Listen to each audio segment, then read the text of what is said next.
শিক্ষার্থীরা, তোমাদের ঢাকা বিশ্ববিদ্যালয়ের অধিভুক্ত 7 কলেজ অর্থাৎ ঢাকা কেন্দ্রীয় বিশ্ববিদ্যালয়ের ভর্তি 2025-এ ভর্তি পরীক্ষা ও আবেদন নিয়ে কি কি আপডেট এসেছে যেটা তোমাদের জানাবো, তাই তোমাদের জন্য ভিডিওটি অনেক বেশি জরুরি। শিক্ষার্থীরা, ঢাবির অধিভুক্ত 7 কলেজে নতুন কি কি পরিবর্তন হচ্ছে দেখো।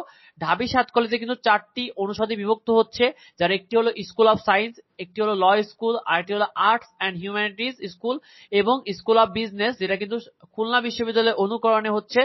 তো স্কুল অফ সায়েন্স এর ভেতর কি রয়েছে শিক্ষার্থীরা, ঢাকা কলেজ রয়েছে, তাছাড়াও কিন্তু ইডেন কলেজ এবং বেগম বদরুন্নেসা কলেজ কিন্তু রাখা হচ্ছে স্কুল অফ সায়েন্স অনুষদের মধ্যে। এছাড়াও ল স্কুল অনুষদের মধ্যে রাখা হচ্ছে দেখো কবি নজরুল সরকারি কলেজ এবং সরকারি শহীদ সোহরাওয়ার্দী কলেজ কিন্তু রাখা হবে ল অনুষদের মধ্যে। শিক্ষার্থীরা, আর্টস অ্যান্ড হিউম্যানিটিজ স্কুল অনুষদের ভেতর কি থাকছে দেখো, সরকারি বাংলা কলেজকে রাখা হচ্ছে আর্টস অ্যান্ড হিউম্যানিটিজ স্কুল অনুষদে এবং স্কুল অফ বিজনেস অনুষদে রাখা হচ্ছে সরকারি তিতুমির কলেজকে। শিক্ষার্থীরা, ঢাবি অধিভুক্ত 7 কলেজের আবেদন ও আসন নিয়ে দেখো।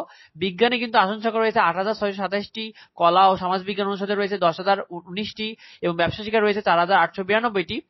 তো 24-25 শিক্ষাবর্ষে মোট আসন সংখ্যা রয়েছে কিন্তু 23,538টি। মোট আবেদন পড়েছে কিন্তু 15,000-এর কিছু বেশি, যা মোট আসনের থেকেও কিন্তু 8,000-এর থেকেও কম। শিক্ষার্থীরা, ভর্তি পরীক্ষা অনুষ্ঠিত কবে হবে দেখো।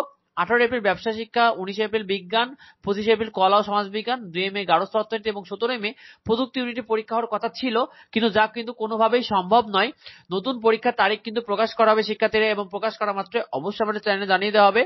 ভর্তি পরীক্ষা কিভাবে হবে শিক্ষার্থীরা, চলতি সপ্তাহে চূড়ান্ত সিদ্ধান্তের ভিত্তিতে আবার আবেদন শুরু হবে। আবেদন শুরু হওয়া মাত্র কিন্তু আমাদের চ্যানেলে অবশ্যই জানিয়ে দেওয়া হবে, তাই অবশ্যই সাবস্ক্রাইব করে রেখো। শিক্ষার্থীরা, 2031 সাল পর্যন্ত ঢাবির অধিভুক্ত থাকতে পারে 7 কলেজ, তবে এটা কিন্তু তারা চূড়ান্ত সিদ্ধান্তের পরে জানা যাবে যে তারা থাকবে কিনা। ঢাবির অধিভুক্ত থাকলে সেকেন্ড টাইমাররা থাকবে না, আর নিজস্ব পদ্ধতিতে গেলে অবশ্যই সেকেন্ড টাইমাররা থাকবে। শিক্ষার্থীরা, আসন সংখ্যা কিছুটা কমবে এবং নেগেটিভ মার্কিং যুক্ত হতে পারে। তো এই নিয়ে আপডেট দ্রুত আসছে, তাই অবশ্যই আমাদের চ্যানেলটিকে সাবস্ক্রাইব করে রাখো, তাহলে কিন্তু তোমরা ভিডিও নোটিফিকেশন গুলো পেয়ে যাবে। তোমার মতামতটি অবশ্যই কমেন্টে জানিও, তোমাদের যাবতীয় কনফিউশন দূর করা হবে। দেখা হয় পরবর্তী ভিডিওতে। ধন্যবাদ সবাইকে।